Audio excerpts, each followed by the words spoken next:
Moixent es un pueblo de la comarca de la Costera, al que se puede llegar fácilmente en tren.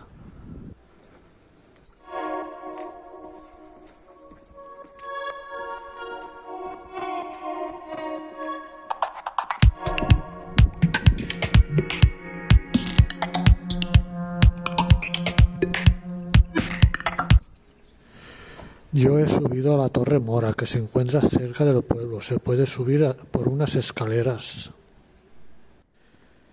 El descenso lo hago por un camino rodeado de pinos y montañas que me lleva hasta la carretera.